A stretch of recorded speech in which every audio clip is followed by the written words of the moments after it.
很明显的，中国的开源已经告诉你说，我可以用比较便宜的方法，那达到这个 AI 的运转。美国人是说我要用比较贵的方法，所以是垄断性的。那这又形成了这个开源闭源的垄断跟普遍性之间的竞争。目前本来美国是要压的欧洲要跟着它走，现在欧盟很明显的也走向开源。那我们也看到东盟很多国家，他们都觉得我便宜的都能做的话，像印度也很明显的不追随美国了嘛。好，中美晶片战今天要来关心的是黄仁勋，这回爆出了一个真相，他认为呢 AI 战中国势如狂潮啊，尤其中国现在有几个优势，包括能源便宜、补贴猛、体制呢也比较快速，连辉达现在自己都承认自己看衰美国了，这是第一个，等一下我们会来做解读的。第二件事情是碳基晶片这样子的一个新技术正式的量产启动了，中国接下来能够透过绕过 EUV 来弯道超车吗？今天我们都会一起来做关心。好，美国在 AI 的霸权地位会不会不保呢？因为这一次不是中国自己宣告胜利了，我们要来看到是连辉达都不看好，因为黄仁勋自己亲口说的，他说美国恐怕在人工智慧的竞赛当中会输给中国。金融时报特别做了一个分析，他认为现在中国的优势包括了中国地方政府针对采用国产的 AI 晶片资料中心啊，电价是直接给了减半的补贴，甚至现在还有所谓的算力特区，用政策去强力支持这些地方。3个地方哦，包括了甘肃、贵州、内蒙古都因为现在能源比较便宜，地价比较低，还有政府的政策支持哦，成为了新的 AI 伺服器的重镇。同时啊，美国现在面对的问题就是确实它的监管还是比较严格的，然后比较繁琐的，政治上面的争吵跟审查也要比较久的时间。所以黄仁勋现在认为，美国各州哦推出自己的 AI 新法，形成了50套不同法规，都是在扼杀他们的发展。相较之下，大陆有国家力量跟产业的整合，都有利于在未来 AI 的发展上做全面的逆袭跟超车。节目一开始来请教赖老师怎么看了黄仁勋他的这些说法，你怎么看？中国能够靠体制来反杀美国吗？黄仁勋是 AI 的设计者哈，然后提供晶片的，但他本身不是晶片的制造者，因为晶片的制造者过去是依靠台积电嘛，他现在想分散风险了啊，对，所以英特尔或者是到三星那边去分散风险，那这样的话对台积电当然不见得是一个好消息了，但是很明显的。它是提供晶片的，那就要看说美国跟中国大陆在竞争 AI 的时候，这个 AI 的这个市场的应用面谁大，谁大谁就赢嘛，谁小谁就输嘛。啊，我想这个是一个很现实的问题。那谈到这个中美的竞争，你又要回过头来谈到有关于开源跟闭源的问题。啊，很明显的，中国的开源已经告诉你说，我可以用比较便宜的方法，那达到这个 AI 的运转。美国人是说我要用比较贵的方法，所以是垄断性的。那这又形成了这个开源闭源的垄断跟普遍性之间的竞争。目前本来美国是要压的欧洲要跟着它走，现在欧盟很明显的也走向开源。那我们也看到东盟很多国家，他们都觉得我便宜的都能做的话，像印度也很明显的不追随美国了嘛。好，那这个就是一个本身的一个基础条件。那除了这个基础条件以外，那接着就要看的是哪一个国家发展最大。那当然，中国大陆目前来讲，所有的 AI 大家都发现它的算力需要大量的电，对，你没有电你不可能，这个是很现实的一个问题。可是问题就在于美国的电怎么办？川普也急得不得了啊，所以川普他说我要发展核能，他已经宣布了嘛，所以我们看到新屋现在这个开心的不得了嘛，说哎呦这个以后的市场很大。可是问题是，核能电厂要盖多久？要花多少时间盖？是1年就可以盖起来，还是要5年、10年？它是很漫长的一个过程。那你这个能源的供应，很明显的基础设施，美国的现在的能源的电力，很明显的是少于中国的电力。而中国的核能，目前来讲，在盖核电厂中，中国的核电厂占1半。再加上中国有清洁能源，那清洁能源再加核电厂，再加火力发电。那这个部分里面，对中国大陆来说的话，它的能源的政策很明显的是成功的，而美国落后了。黄仁勋的焦虑就表现出来了，因为能源你要在短时间内你要赶得上中国，我觉得他认为他是悲观的，我也觉得悲观。是美国不可能在短时间内能源赶上中国，那一旦都是在工业化发展，那你的能源不够你怎么办？接着当然他就讲到环境的问题了。然后另外就是政策支撑。美国坦白说，它没有计划经济，它没有计划经济跟市场经济的相互搭配，也就是说，它没有国家市场的指引。那在这个部分里面，美国很明显的在结构上，在政治体制上，它一定是输的。这个摆得很明白了。那只是说你现在认还是不认而已。是好，我们看到中国大陆它用国家之力政策来支援中国发展 AI 那另外一方面，产业界他们其实也在这个晶片的技术上找到了解方。我们今天要来关心的是这个晶片材料，现在也弯道超车哦。接下来可以不要用 EUV 吗？等一下我们来看一下正式的是看到大陆跨入到了是碳基晶片的时代。那么重庆这个地方首条的碳基集成电路生产线已经正式的量产启动，预估2028会实现年产能达到10万片。了解一下它的性能会直追7奈米的细基晶片。那它的优点是它的功耗比较低，散热比较快，而且速度会更猛10倍。关键是不用靠 EUV 了。相较于这个细基晶片，它有许多的优势。委员又怎么看？这可能是一个误解哈，因为碳基晶片目前用的叫做碳奈米管叫 Carbon Nano Tube 这样来做的。这种碳奈米管可以做到可以取代那个细晶片里面那种晶体管的这种效果它的布线各方面它是属于比那个现在细晶片更高一级的。换句话说，你要做到极高端的这个晶片，或者是极高低耗能的，或者是极高频的通信用的晶片的半导体的时候，可以怎么样？可以用比较快速的方式来把它做出来，就突破我们所谓的摩尔定律物理的摩尔定律。因为你让那个细晶片已经做到了2奈米已经快做不下去了。然后同样的效果，不要到2奈米，用这个碳奈米管就可以做出来。那碳奈米管现在还没有量产，还在这个试产的阶段，但是已经相当进步了。这个研究碳奈米管的厂商随便念一锅你都知道了。台积电、IBM Intel 哇一大堆TI 都有在还有三星都有在研究这个碳基晶片、碳奈米管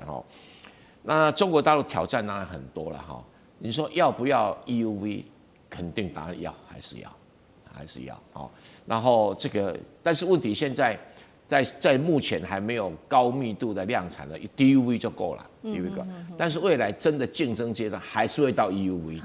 到极高端的竞争还是要。所以这个媒体报道说，各位弯道超车。如果突破的话，它可以用 DUV 做出来比现在的EUV 做的还要好，这是事实。但是如果同样人家用 EUV 来做，又赢过你啦。用同样对其他人用碳基也用 EUV 来做，还是会赢过你用 DUV 做的碳基管。是这样就知道这一个先后顺序，因为它是一个下一代的，总有一天我们会走到碳基晶片的碳奈米管这个一定会来而且斯坦福大学、麻省理工学院、中国的清华大学都投下了庞大的这些做基础研究还有中国大陆很多研究机构来做。那谁输谁赢，不知道不知道。好，这个是中国大陆的最新的晶片技术那么我们也持续关心。那大陆政府现在呢，已经要求他们的企业要完全的去美化，建立一个比较长期的战略方法，就是他已经正式的下令了，所有国家拿钱的国家的这些新的数据中心，一律全部禁用美国的 AI 晶片，而且他还规定如果说你的这个进度没有到30%，就直接清厂重建吧。那么所以现在呢，企业都已经立下了他们的一些目标。我们现在看到中国移动，他说呢，2028年前会建成10万张 GPU 的集成，那么全部都会使用国产晶片，包括上海跟北京也说了，2027年前他们的国产晶片比例会高达70%以上，会正式的摆脱对于西方 AI 晶片的依赖吗？厉将军怎么看？这真的是一个大新闻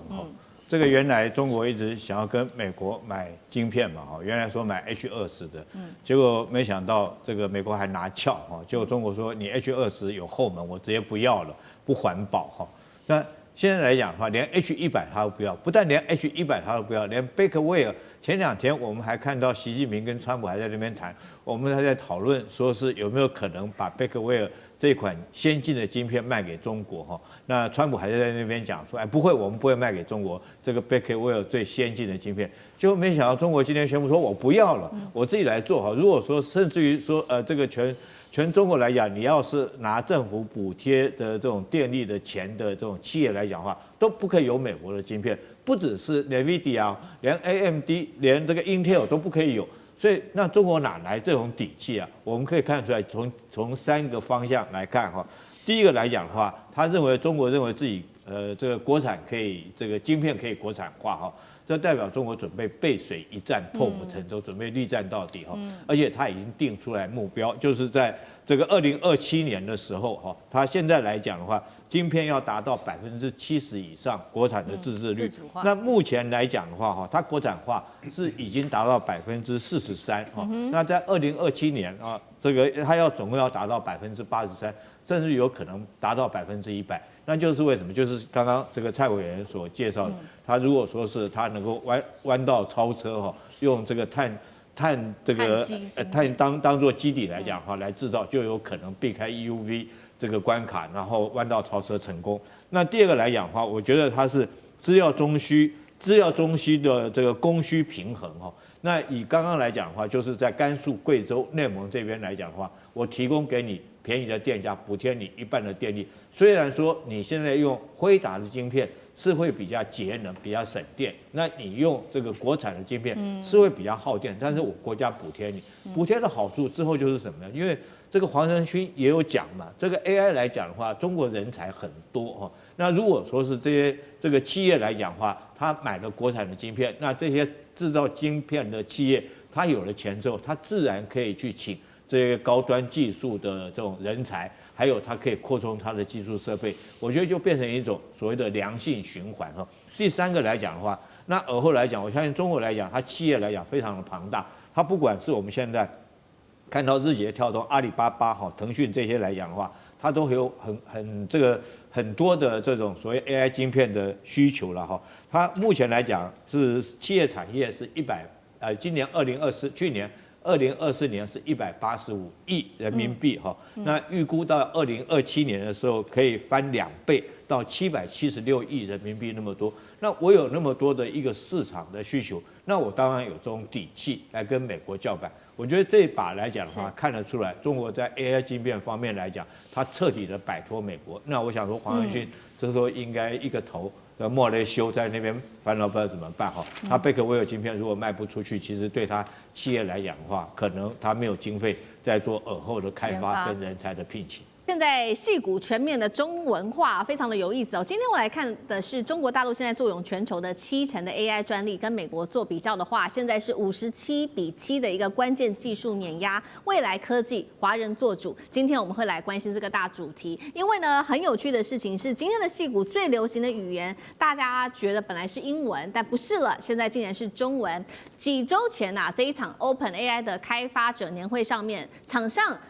300多人当中，左边一半，大家那时候看到满满都是华人，而且呢都在讲中文，所以大家就在看说，当中国学者还在研究这个英文论文的时候，矽谷工程师他们忙着学什么？学中文呐。那包括了不管 Meta、Google 或者是 NVIDIA 的 AI 核心团队里面，说中文已经变成了一个全新的一个趋势。开会的时候他们确实还是会说英文，但是私底下散会的时候，大家说呢，全部都在讲中文，是全球 AI 实验室的一个常态了。黄仁勋自己也公开承认说，全球 AI 的研究者有一半都是华人，华人正在主宰未来的科技发展。我们来看到一些实际数据，也就是大陆跟美国在 AI 专利上面的一些核心比较。全球70% AI 专利来自中国，中国拥有75%清洁能源技术专利，40%的生命科学、生物技术领域专利都在大陆手里。全球超过2%电动车、4%太阳能，甚至是电池等等的这一些动力机械也都是来自于中国，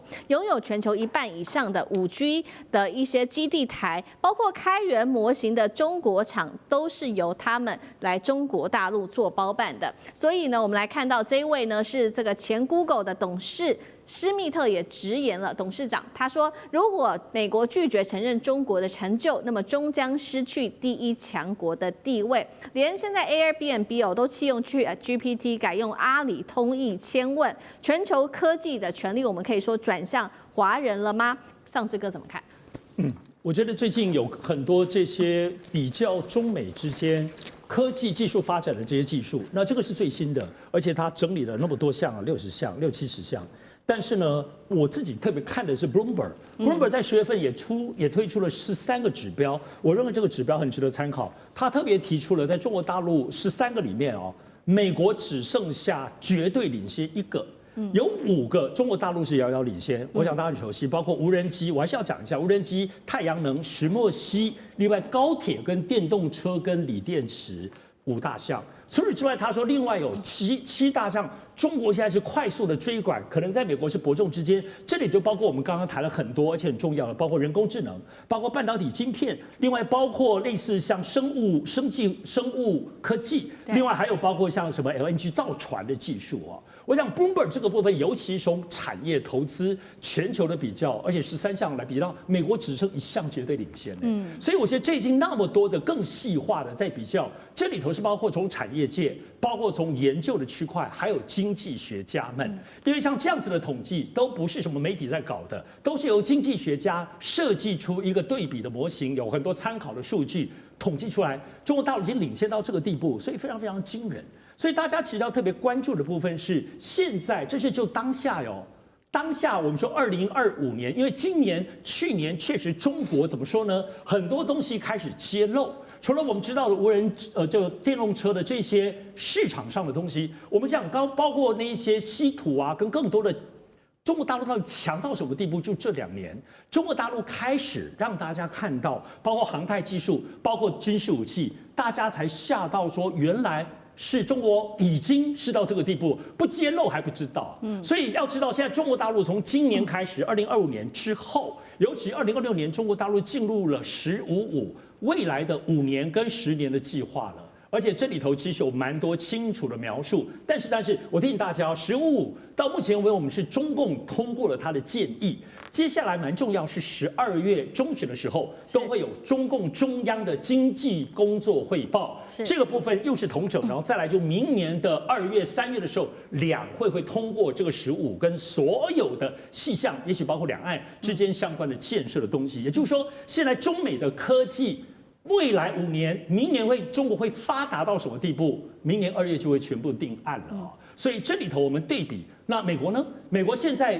有很多新的投资，但美国能够有5年、10年的计划吗？川普还剩下3年呢，他选上已经只剩1年了，还剩下3年。所以这些非常浩瀚的美国想要追上的计划，面对现在中国大陆继续叠加，我们刚刚讲已经13样，只剩1项，美国绝对领先。你以为中国就坐在那边龟兔赛跑等你吗？中国是更新的技术不断的叠加上去，而且它是跨领域的无人机 AI 技术会用到高铁，用到别的跨来跨去，跟美国 AI 就是做 AI， 晶片就是做晶片，分离的产业的发展又不一样，所以中国科技的强悍的进步，在接下来对美国产生的压力很难以想象。是，那美国会不会失去这个超级强国的地位？等一下请干哥来带我们看。另一方面，我们看到另外是来自于澳洲战略政策研究所的最新报告，他特别提到是说这20年间是最关键的，因为他认为说美中科技的霸权已经彻底的翻转了。20年前，当时美国64项的专利当中，他就拿下60项，那到了2023年，大陆则是反超了57项，美国竟然只剩7项。干哥又怎么看？好，那你看到澳洲战略政策研究所他所引用的大部分是黄仁勋的看法，黄仁勋真是先知他说我告诉你，你如果再不跟中国合作的话，对美国不是好事，而且现在有1半以上的 AI 的技术资源都集中在中国人的手上，中国科学家早就已经快抵达2/3之谱。如果再这样下去，第一个我说15-5结束以后，会不会中国科学家在所有 AI 领域的80%、80%以上？我觉得这已经不用看了，因为他已经晓得NVIDIA 站在世界的前端，他已经看到了。所以你现在在矽谷，你一看到 NVIDIA Google 或是 Meta， 你都可以看到，都开一场会，但是这个笑话，开一场会300个这个专家在开会，这么多人，有各种人都有，结果你会发现，哎，怎么一半以上都是黄面孔，然后开会的时候每一个人都要讲英文啊，对不对？好，然后大家讲的头头是道，结果上会啊，看酒会的时候，喝鸡尾酒的时候，就全部都开始讲中文。奇怪，怎么大家都讲中文？老外在旁边就似懂非懂，对不对？你们还要 translate 一下，还要翻译给我听一下，你们这些中国科学家到底在讲什么？好，那是一个现象，中国人碰到中国人就会讲中文，对，那没办法，那是一种习惯，但并不是说他不想让人家去听啊，不是这个意思，而是说它是一股势力。好，这股势力引燃而成，为什么引燃而成？大家还记得 Meta 有个超级智慧实验室吗？刚开始44个人，谁来带？清华大学毕业的赵成家，还有另外一个是谁？首席科学家，那就是研究的负责人啊，叫做宋阳，他们都是清华出来的人。当初这44个人只有十几个是中国人，现在已经100多人了，全都是中国人。你就晓得说啊，那没办法，我跟你讲为什么？因为中国人勤勉、上进，而且往前冲。这个就是说，你今天会遭遇到这样的问题，并不是说美国不强了，还是说美国不认真，而是说中国人的认真就是说不是在你的逻辑范围之内可以去思考。刚刚上次讲的非常清楚，很多种面向跟行业。其实我说句实在话哈，我们提到说1896年啊，在李鸿章第一次哈梳着辫子抵达纽约港的时候，大家看到纽约帝国大厦跟一大堆高楼，他就想这是哪一个世界？这个大概是外星吧，对不对？100年前，100年后呢？你要看高楼吗？你到宁波看就可以了，你不用到北京去看。然后呢，还有各种高铁，还有各种你就说什么3折机的手机，这些美国人都没看过，而且美国人要什么时候他才能够追得上来？施密特，Google 前董事长他讲得非常好，中国技术的跃升这么惊人，美国屈服于傲慢或敌意，到现在还是傲慢跟敌意啊，认为中国就是模仿来的学来的，不是，现在我跟你讲，连他们的那个拉布布啊都是自己创的，所以你就要晓得说，中国人在这么多领域跟方面，他们都在创新，他不再模仿。你第一次遇到可以跟你在科技上面直接对打的对手，美国你要赶快醒过来了，因为那个已经不是偶尔，已经变成常态了。你害不害怕？我很害怕。是好，这场科技中国大陆正在全面的发展快速当中，尤其我们另外也要来看到，在深圳这边正在举行的现场是他们的高工人形机器人年会，上千家的企业挤爆展场，而且机器手臂竟然比人还多。现在有个最新数据说，在去年呢，全球的新安装54.2万台的工业机器人当中，大陆占比就高达54%哦。那么它的现役机器人总量突破200万台，已经连续11年都是稳居世界第一的。摩根士丹利分析了大陆长期在科技上面的优势，共3个：政策、资源跟教育。聂老师怎么看？最终中美谁是优胜者？我觉得当然这个刚刚讲的有道理，讲李鸿章的故事的确是这样，但是我觉得时间100年有点长了。我就讲30年前，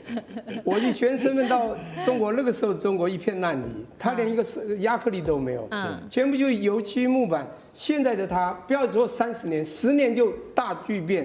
我先讲一下，您刚刚在前面讲到的科技不是中国领先多少吗？这篇文章不管你看不看得到，叫《中美科技冷战盘点世界领先的7大中国科技》，这个是2019年BBC News 报的，5月27号在彭博的 News 出来。我跟各位报告，我看了这篇以后，我很感触。然后北京大兴机场开始做虹膜辨识，那在全世界已经很前卫。我因此写了一篇文章，甚至我又加写一个强国需要强 AI 孩童教育。我觉得我们的对岸，它整个课程全改造了。我跟各位报告一下，我昨天半夜从南京回来，我在南京大学也主持会议，在整个会议场，在看到他们的题目，现在金融的课程在学生已经，我们还是第一志愿，基本上他们已经不是，而且很落后，重点都是全是科技科，而不除非你金融加科技，所以他们叫做金融的科技重塑。我重点是我去年到广州的华南理工大学，他们的学校一定是一个新区。所有的11所学校在一个新区里面，我见到南京大也不是我以前的中央大学的主校，而是它一个分校仙林校区，也是11个学校在那个园区里面，你会发现我组织的会议爆满，学生玩的不断的问问题，然后呢问所有的学者一直抓，然后回来一堆的微信抢跟我回，然后说那个教授或谁谁能不能向你学习？我跟各位讲，我是一个学者，在场也有学者，不管你哪个学校，当然我们私立学校的学术能力不会比国立差，但重点不管你国立私立，我们现在一定要认知书很多。他们的研究方法太厉害。我现在讲，他们的园区在强调一个叫做领域交叉，科技领域在金融，所有东西都交叉。台湾的教育真的，我们的媒体所形塑的都是西方教育非常 narrow 的这个一些印象。我必须跟大家讲，我们说我们看，你先不身临其境算了，我是身临其境感受，在美国大家又常去我们的对岸，但是我们看媒体不能只看西方媒体。你一定要深刻了解一个进步的国家它是怎么进步的，里面的面面相向真的非常可怕。我觉得不管是从政策、教育或者是资源，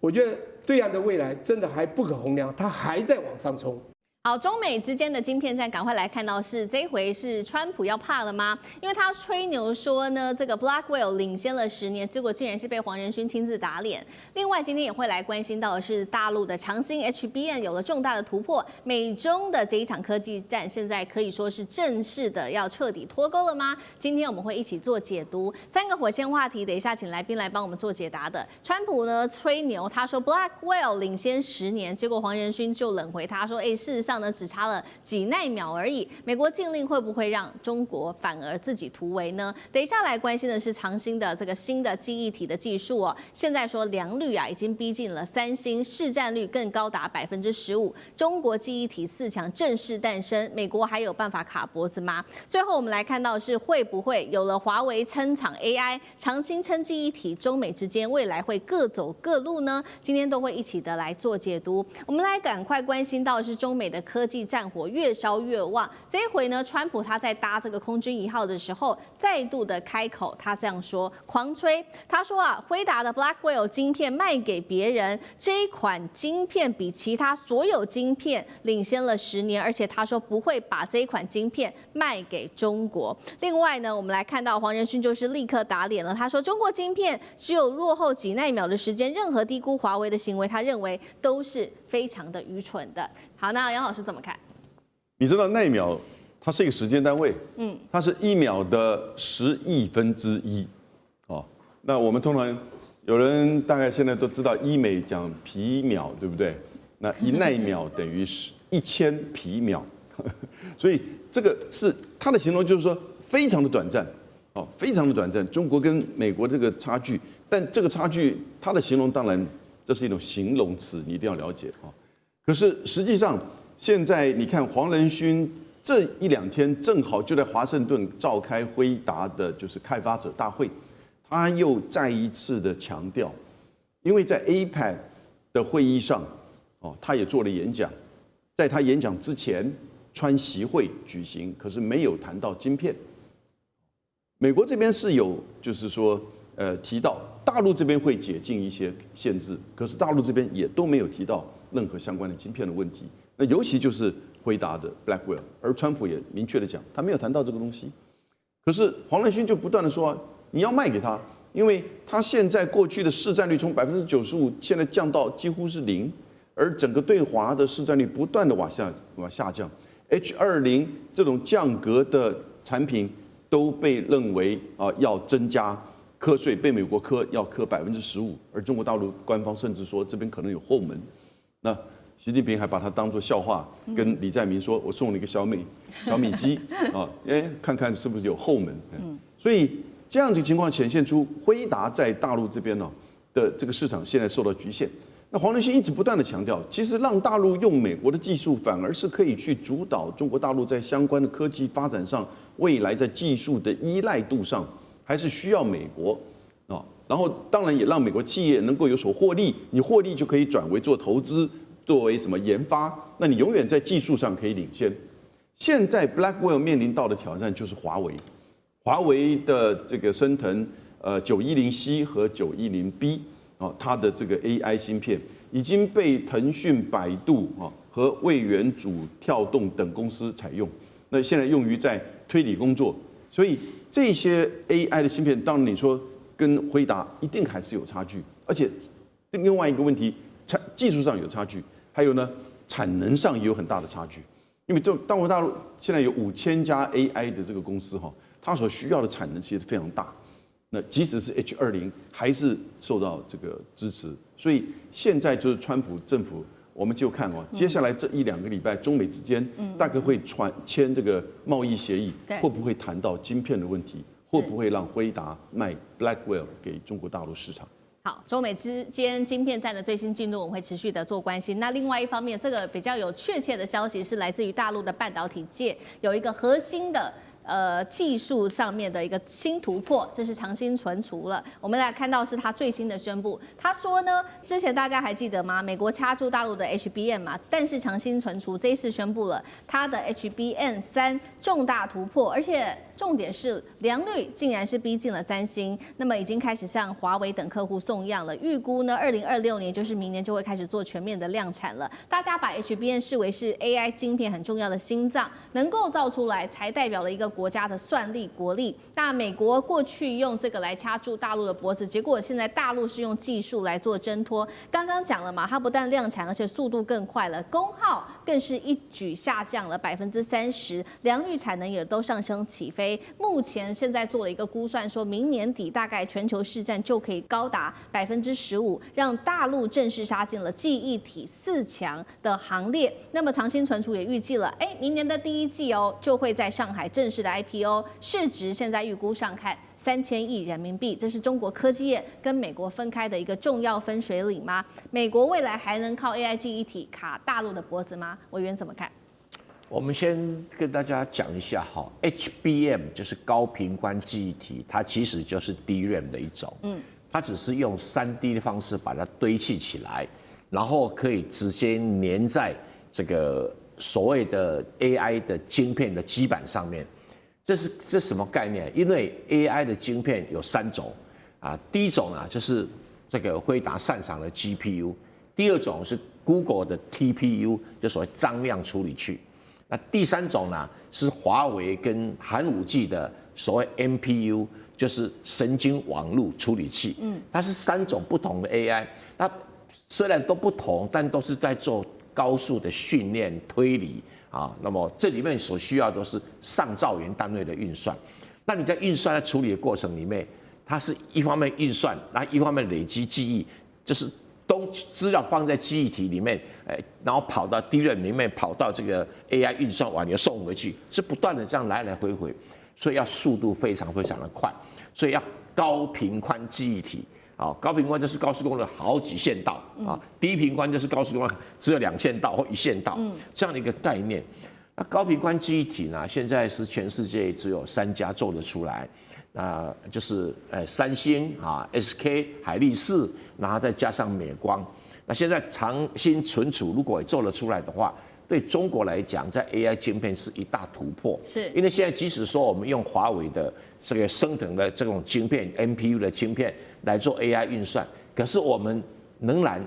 还是要去跟韩国跟其他地方买 HBM。那如果他们限制不卖给我们，那我们的升腾的这个运算的效率就会降低很多。那现在可以自己做了，就不受影响，而且还可以扩大市场。好，那所以如果说，我们可以自己做 AI 晶片，又可以自己做 HBM， 那现在剩下最后一个，就是我们可不可以有封装 CoWoS？封装 CoWoS 就是中间不要以前的什么线路图连接的，直接把连成一团，然后用垂直穿孔技术啊，我们叫什么 Silicon Through Via 这种穿孔技术。就等于几乎都没有线路中间浪费时间，会产生低功率。它 LP 就是 low power low power 的 DDR5X 就是5倍的然后用这种方式会使得整个的推理的速度可以说爬了好几层楼梯上去。是，所以表示说黄仁勋讲的对啊。对啊，仅落后几奈米啊，所以现在已经开始不落后了。所以只要 CoWoS， 因为 CoWoS 在全世界做的最好的台积电。所以如果 CoWoS 再加上去能够封装成功的话，那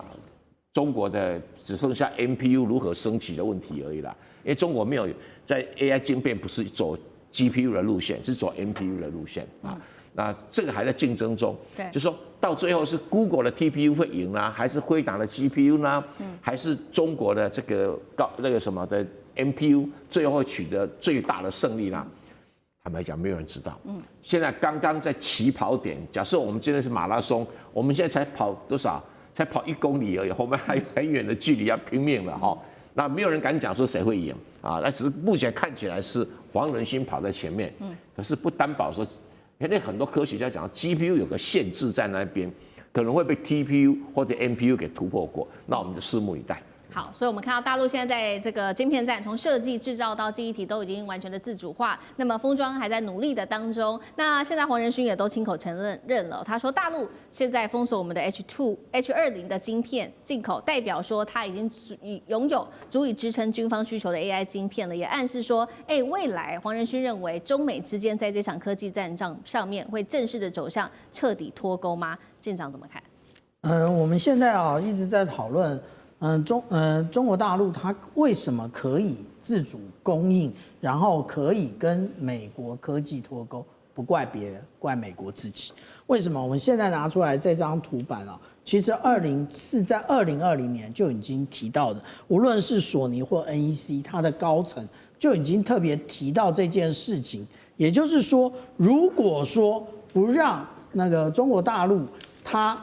那个可以购买到这一些晶片的话，那其实真正最后造成的影响，也就是他自己另辟蹊径，他自己走自己的路。而且不要忘了，对于中国大陆来讲，它其实是举国体制，也就是整个国家的力量全部灌输在某一点上的时候，做什么都成功。那也就是当我们在看的时候，现在那黄仁勋这种讲法其实并不过头。为什么？因为黄仁勋他不是看现在，他是看未来。为什么未来只落后几奈秒？真正的原因是因为这一个，无论是华为，或者是我们等会还有可能会提到的小米，他们自己都形成了固定的生态圈。然后这个生态圈已经有别于 iOS， 或者有别于 Android， 有别于 Microsoft， 它自己形成之后，举国体制又再进行这个内循环，然后大家认为说，那就是你中国独强而已，那就是你自己关起门来强而已啊，不是？为什么？最近我们终于看到了，2025当初大家讲中国制造无感，可是现在稀土变得有感。稀土当然现在这一个已经就是递延1年后实施，也就是有关于稀土的申请，你必须要用中国的软件，你必须要使用中文申请。这个也就是从那个内循环把外循环一起拉进来，当内外循环一起转动的时候，对不起，黄仁勋讲的就是只差几奈米。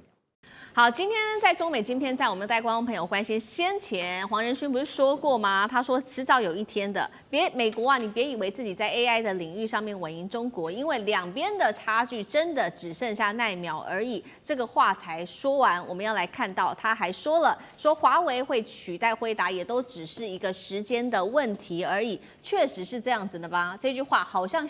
看起来已经要应验了，因为我们要来看到的是最新的消息，这是来自于华为。它的服务算力效能现在已经正式的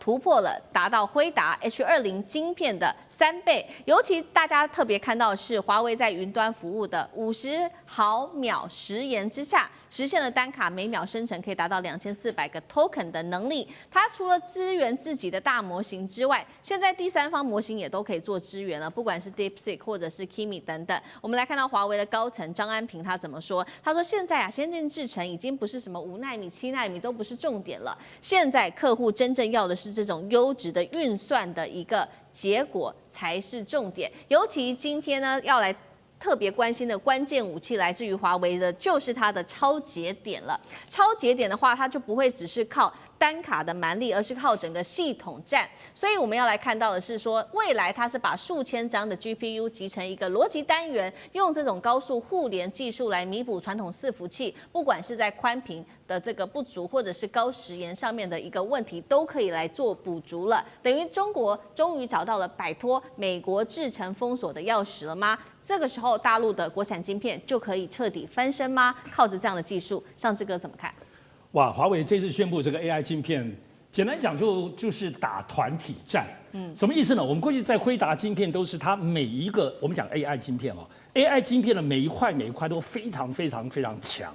当然它也有自己的，然后辉达也有自己本身这些晶片的所谓的这种组装的机构，他们现在初步是卖一张晶片而已，他们也卖一个机台。所以这里头，可是呢，现在辉达的这个晶片的机台合并组装最多可以72块。因为它基本上还是所谓铜线跟铜线的交接，就是晶片跟晶片在机台里头是扣在一起，所以合并的运算每一个机台就是72片。那华为这次什么叫它的超节点？简单讲，就是华为现在所做的 AI 晶片。这里提醒大家一下，我们会听到华为在做麒麟晶片，麒麟是手机的，这种9020，所谓的我们这样讲 AI 晶片、升腾晶片。升腾晶片是什么呢？除了那个核心的晶片之外，它还必须要有 HBM 的高速高频的部分的这种传输，所以它基本上是把这个晶片放在 HBM 上所以这里头才是我们所谓的 GPU 的这个 AI 晶片。好，华为现在的厉害的晶片是它不只是这一片，没有错。单片上它虽然输，可是我们都知道华为过去做传输系统，所以这次所谓的超节点就是华为能够刚刚讲这一整块的 GPU， 它可以不断的组装，现在最基本就可以组装超过1000多片。刚刚讲辉达72片华为现在就可以做到1000多片。然后，而且以现在的理论值本身，华为可以做到100万片连在一起，所以你就可以知道为什么新疆最近在过这些算力中心，那要干嘛？你就可以像你在上海、北京哪里可以放100万片的这个大地方，所以新疆就很合理。所以因此他做的就是现在推出是升腾的云算力，也就是说他在这云服务里头就。可能最后就建一个上百万级的晶片，而华为的机柜每单位只有72片。当然你可以买辉达啦，辉达可以买很多组装在一起，可是差别在哪里？在辉达它就铜跟铜是个物理性的接触，但不要忘了华为是做传输的，它在每一个晶片之间是用光传输。为什么它可以连到100万片以上，而且眼前就可以做到1000多片，随便就可以组装的机柜？就是它传输晶片当中，它就是所有就光在传输。所以它没有损耗，因为我们刚刚讲辉达的这种晶片当中传输都有所损耗，算力它不可能发挥算力的绝对，所以也就是说辉达现在的升腾晶片没有错，虽然还是比较弱，可是打团体战总算力来说，就可以在某个程度上可以打败至少 H20的这样子的机柜组合，那么提供给刚刚讲，包括他们自己本身的，要知道阿里巴巴或者是 DeepSeek、Kimi 这些都是大数据模型在运算，需要非常大的算力所以这就是说，这个简单讲，说华为其实找出了一条自己的路，他站在他自己所擅长的这种叠加的技术，以及至少在做打团体战当中，可能在美国来讲，很多的企业你用华为的72片组装的机柜已经很 OK 了。可是对于中国来说，它所供应的至少在全算力，因此华为走的商业模式是云算力。所以算力的总和跟辉达可能一块一块很强加起来，而且就华为现在宣布，以他们现有的这个超节点的方式，已经确定可以打败 H20的这个所谓的降阶，原来要卖给中国，但大陆不卖。但我认为现在最大的关键没有错了，除了这种华为自己的努力之外，主要是中国。因为现在所有的手段已经确定，就要让全中国都不要买辉达的晶片了。从先前说它有后门，说先前希望国产自己买，到现在直接用反倾销等同列入黑名单。所以辉达现在在中国大陆除了走私之外，不太可能。而且中国大陆竟然下达这样的命令，这些原本要买辉达的这些阿里巴巴等等的阿里云等等的都不买了。所以最终这些市场的力量会回过头来买华为或扶植中国大陆自己的晶片，所以这样子的力量应该是中国国家战略思考最后的决定。好，所以这样看起来，辉达是完全的被淘汰在中国市场了吗？那大使又怎么看中国这个华为的超节点的这个技术？当然，这个技术它是一个整体的一个整体性的技术了。它除了芯片之外，还有它的连接系数，对，它的传输的技术哈。所以它这个低延时延，然后这个传输中间的这些所谓的这些过去的一些问题，它都迎刃而解。是。所以现在这个 AI 基本上就是从大的算力，然后呢，它的所谓的它的这个应用的场景方面功能性的增强所以是一个系统性的发展。那华为是一个系统的整合者跟一个系统的开发者。那现在事实上的话，美国也在整合。事实上，这个 NVIDIA 它是以芯片为主，可是呢，它在做大算力中心的时候，它现在也在开始在做。那事实上，这个川普前2天还在吹牛，我想大概是这个黄仁勋他们跟他简介，他说哇，这一个运算中心他说比一个城市还大。那到底多大我不晓得。那他的形容是非常可观的。所以事实上，在整个这个 AI 的整个这个发展系统的建构上，可以说中国大陆跟美国是举国之力在这拼得很厉害的。是。那当然就是说这个超节点它基本上它就是一个计算的一个架构。那它是透过高速总线连接多个计算单元，然后呢提升这个算力。计算能力和效率，那么适用的场景呢，包括 AI 的模型训练、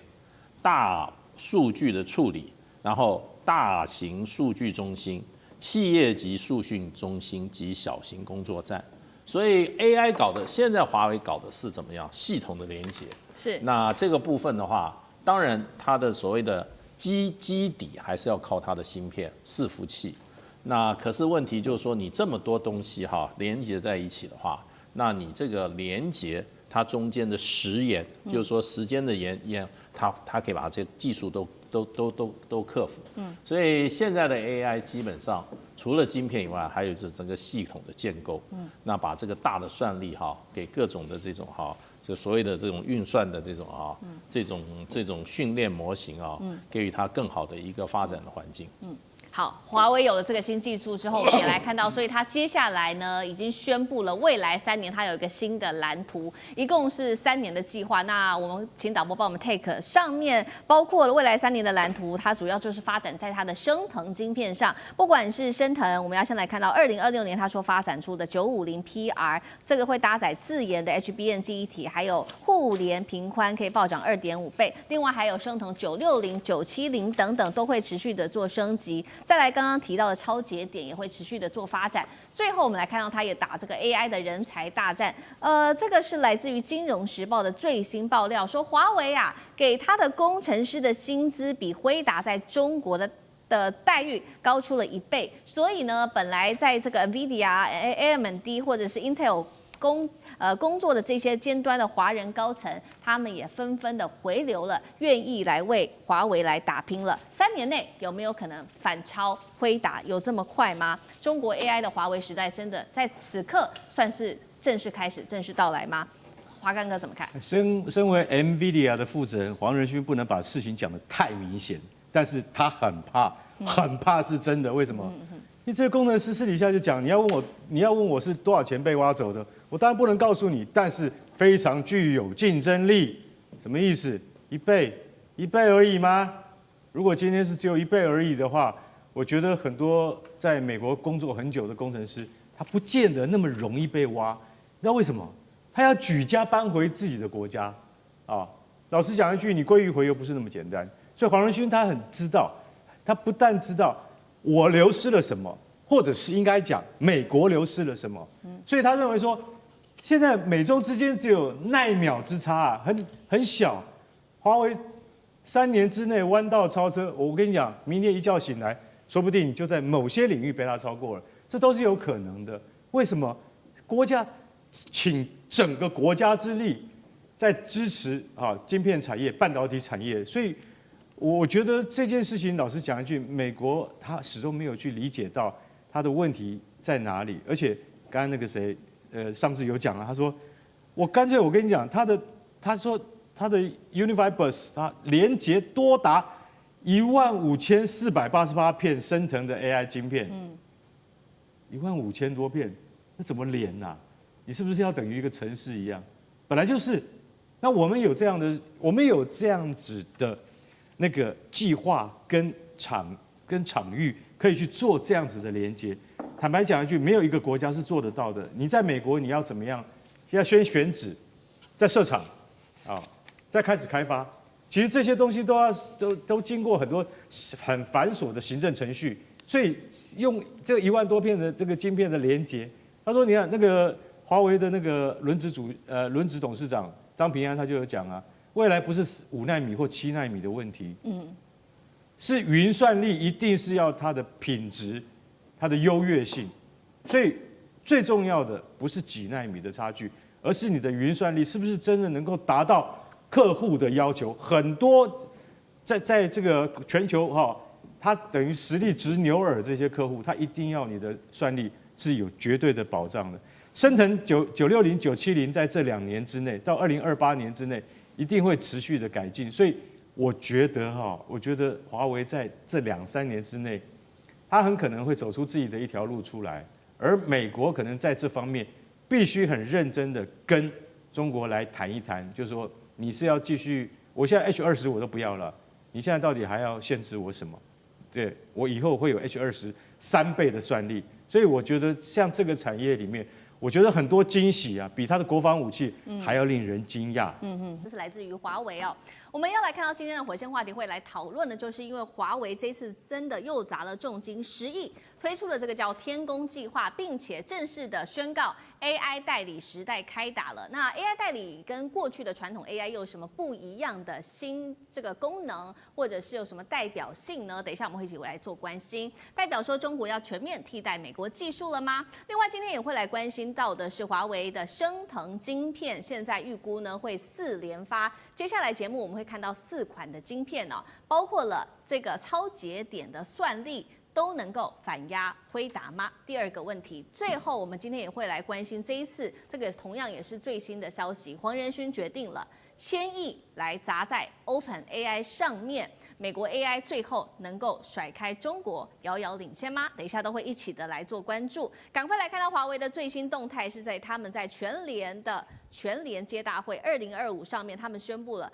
Harmony OS 5终端设备已经突破了1700万台，也就是在此刻，华为决定要推出它的天宫计划了。这一回投资金额是人民币10亿元，推动鸿蒙生态会从过去我们看到传统的 AI走向 AI 代理。刚刚讲了嘛 ，AI 代理有什么样的特色？它可以自主的理解、规划，甚至执行任务、学习、调整，不会只是单纯的回应指令而已了。这个计划跟传统的 AI 有什么不一样？功能升级跟背后的战略，尚志哥怎么看？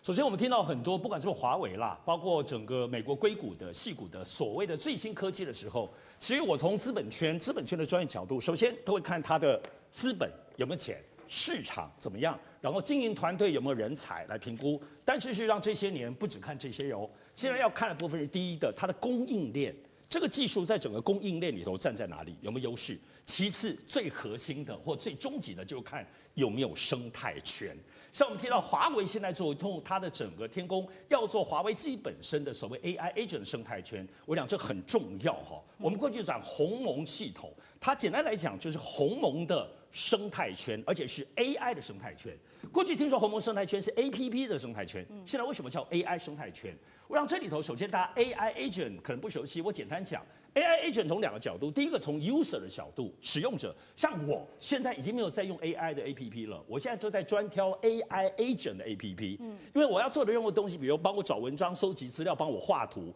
以前我要找3个 APP， 我现在只要找个助理，他直接帮我找 APP 就可以了。所以简单讲 ，AI 华为现在后面建立的 AI 生态圈也是一样，因为华为现在它的生态流就有超过1300多个很强而有力、经常被使用的 APP，跟他们这些开发的功能。可是你说要使用者去寻找，无论从 PC 或者从手机上很困难。所以华为如果建立这个技术生态圈去统筹，帮使用者去整理这个部分，我们现在看到可能是华为的一个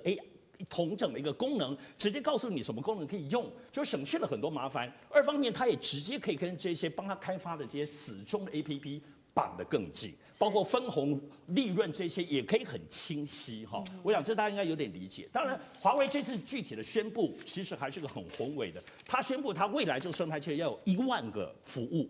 就1万个很厉害的服务的功能，要有1000个意图框架，什么意思呢？就1000个直接你就看得懂的东西，你即使是小白也都可以用，以及包括刚刚讲，他说要提供算力，让15000个他自己华为的人去供应。长时间15000人是帮这个生态圈去服务这些 APP， 也服务我们这些使用者。话虽如此，但我自己觉得最让我印象深刻的其实不是这个，因为这都可以先前推论。而是现在华为除了它的叫升腾950，也宣布960、970的更厉害的晶片之外，大家也知道它投资新凯莱，包括做光刻机，这些都是真的。但我这次比较惊吓的是，华为竟然也投资做 HBM。HBM 其实它是高频宽记忆体，就是说你开发的晶片要放在这个 HBM 上，它才可以快速的沟通。因为单单只有晶片，它只是算，晶片跟之间需要沟通啊，所以这是 HBM。HBM 的技术过去是由韩国在主导以及超微，不是辉达的哦。所以在这个系统里头，华为过去 HBM 都仰赖韩国，最近美国也在追杀。所以我在这一次才发现到，哇，华为竟然也投资要做 HBM。等于是全产业华为全部都在进行、在推动了，成不成功不知道，因为它毕竟是追赶者。但至少这样的雄心，而且华为没有上市哈，它所有做的这些推动都机密，不用对外宣布，所以还是值得关注的。对，所以华为这一次的2大策略，第一个就是建这个 AI 生态圈 AI Agent， 第二个刚刚提到就是要推出的4款晶片。刚上志哥帮我们特别提到其中一款就是升腾950 PR， 现在预计是在明年的第1季就会正式的问世了。那刚刚提到的高频宽记忆体也就会使用华为自己研发的。不过现在眼前还是有一些的问题，包括它受到这个美国的制裁，所以还是不能去台积电来做投片。所以他们现在决定呢，这个原本的单颗算力，华为还是比不上辉达，所以他们想出了一些办法来解决眼前的困境，包括它要靠它的超节点的策略，也就是拼凑多颗的晶片组成一个新的效果，在未来可以保持最强的算力。他们预估在这样子的一个结合之下，主要能力就可以超越了辉达。大使怎么看？对，这个是华为一直在找的一个解决。它现在啊，就是说在制造芯片上没有办法这个运用所谓的这个极紫外光机啊，做7奈米以下的这样子的一个芯片的一个限制。那虽然华为也在尽量努力在这个光刻机上啊自力更生啊，杀出一条血路。可是，在没有办法啊找到像这个极紫外光机的取代品之强，它有很多途径。对，像比如说，它是中芯帮它这个试用这个深紫外光机，就生产出来了7奈米甚至5奈米的晶片哈。我记得这个华为曾经提过，他们就靠着什么堆叠的技术，还有一个是重复曝光的技术啊，这些事实上都可以。那你堆叠的技术，你把几片晶片啊，用封测的方式啊，你不必一片晶片，而是几片晶片加在一起，把它的能效提升嘛。那除了这些所谓超节点的突破以外啊，其实华为在 AI 的这个整个的这个跟美国的它的竞争对手在竞争的时候，它除了用硬体上面来硬碰硬之外，比如说那个超节点就是硬体的硬碰硬嘛，是我晶片是。因为照所谓的我们这个天宫系统啊，事实上它有3个大的部分，一个就是算力的这个底座，算力底座就是需要什么？就是需要晶片，是你就是需要升腾910C，甚至是更高，这个是硬碰硬的。可是还有一个部分呢，所谓的天宫系统，它要靠什么？模型平台。你要有算力底座，然后模型平台。比如模型平台，比如 DeepSeek 就是一个模型平台。那最近华为又推出一个新的，所谓就是说晶片跟这个什么也就是说逻辑晶片跟储存晶片之间的一个管理的一个系统。也就是说，你在你的 AI 的晶片，比如说升腾，它是属于逻辑晶片，那你要在这个所谓的记忆晶片，也就是 HBM 超宽频的这个记忆晶片里面，中间在这个高速的往返。把这些记忆的这些资讯在这个逻辑晶片里面相辅相成，然后做出想要的东西。可是这个取用 HBM 的这个过程中，他认为过去像这个NVIDIA 它的那个中间是有很多重复跟浪费的地方，所以他设计了一个新的 manager， 那它是一个系统，也就是说你的 AI 晶片在取用 HBM 里面的资讯的时候，它可以怎么样不需要那么大的储存量，它可以更精准的找到它所需要的资讯。就是说，你储存的精细，这是它另外一个另辟一个途径。所以现在华为的 HBM 被美国也断了嘛，现在它不准这个海力士跟这个三星卖给华为这些 HBM， 那大陆就这个华为用这种方式，所以就变成就是说，其实达到目的有很多种方式。那这些也是中国大陆在模型平台方面做的功夫。所以呢，这些科学的路径不是只有一条路，有好多条路。所以华为事实上除了硬碰硬的晶片制造设计外，那其他在这个模型平台上面它也在找出路。所以呢，最后大家就看你做出来的结果是如何。那华为这个天宫还有所谓的行业运用这一块，它要把 AI 的应用尽快推动到所有的千家万户里面去。所以就整个来讲，华为是齐头并进，各种新的方法，它都在一起在做。那这个可能比像 NVIDIA 这个公司只做晶片，可是它在大模型上面它事实上它一定要人家用它的大算力而不能够用小算力这样子的一个模式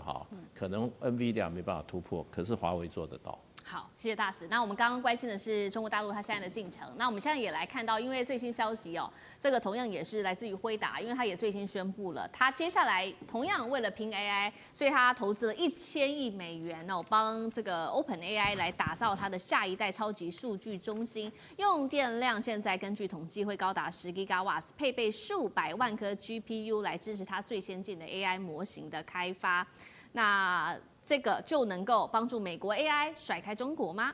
干哥怎么看？1000亿美元是什么概念？知道吗？黄仁勋怎么这个大手笔要干这个事情？其实很简单，他其实就说我今天一定要能够保有我在 GPU 仍是 AI 的核心，就是我 OpenAI 是我的主要客户，对我投资它的话，以后在 AI 的供应链上面，我一直可以保持领先的地位，而且1000亿也是长期投资啦，也不是说一次就拿出1000亿美金出来。可是1000亿美金真的是非常庞大，华尔街真的被他吓一跳。他说1000亿美金，你知道是什么吗？那个 Nike 大家知道全球知名的运动品牌，它的市值就是1000亿零50亿美金，也可以换算成整个缅因州的市值啊。缅因州的 GDP 就是1000亿美金年 GDP， 那如果照你这样子讲的话，那黄仁勋是不是在冒大险？其实不是，因为为什么？他不是已经投资了50亿美金到英特尔吗？然后买了英特尔的4%的股权嘛，对不对？所以我跟你讲，他在这一关，川普已经可以同意他了。其实黄仁勋心里还是心心念念在想大陆这个市场怎么办？这才是重点呐，对不对？因为他们说你现在他不是有一个 RTX Pro 6000D 的这个晶片，他说现在大陆不要，为什么？因为大陆认为说，其实我跟你讲，我们现在就是要提升我们华为，刚大使讲的技术，对，华为自己晶片的技术。那老实讲一句，如果说你认为华为现在晶片还做不到的话，它总有一天做得到。我讲句实在话，大陆的总有一天不会太远，明年就是总有一天了。所以其实大陆的进步有时候是华尔街他们没有办法去预测的这种事情。那现在阿里巴巴跟那个华为，他们就暂停买辉达的晶片的，它加速在自制当中。所以你认为，黄仁勋那1000亿的投资到底划不划算？有观察家认为说，你恐怕会成为 OpenAI 最后一个金主，因为 OpenAI 再这样无限制扩张下去的话，会很惨。好，孝伟哥又怎么看？其实当然说，像现在来讲哈，那黄仁勋他愿意投资1000亿美元，那这个规模非常大，因为不管怎么说啊，以这种 AI 产业或者说是晶片产业来说，你要开发新晶片，然后开发速度更快、运算能力更强，然后甚至于效能更高的晶片，你就必须要花钱，然后去那个买机器，然后呢，或者说从现有这个制程上再去精进，从这些现有制程精进、以及这个投资所获得的这样的成果，相对来说哈，的确会让那个黄仁勋他在整个这个晶圆产业里面啊，他特别是它的这个晶圆设定是在这种所谓 AI 那个晶片，也就是说能够让它的晶片做 AI 运算跟提供这个那个功能。那这个时候它本身的这个如何能够让它的晶片未来在耗电量或者说效能上更为提高，这些钱花下去就是要做这些事情。那你说好，在未来的这个过程里面，你说现在中国大陆、美国现在基本上来说对中国大陆完全抱持了这样一个算是一个这个坚壁清野式的这样一个这个晶片的这样一个主角。所以在这个情况下，那对于美国来讲，如果说今天像那个黄仁勋能够持续这样投资下去，是不是有可能未来能够挡住华为？我个人认为那只是时间的这个差距而已。因为中国大陆它的这个产能更大，它未来的能够投入的这个资金更多的话，有一天超车也不会是这个不可能的事。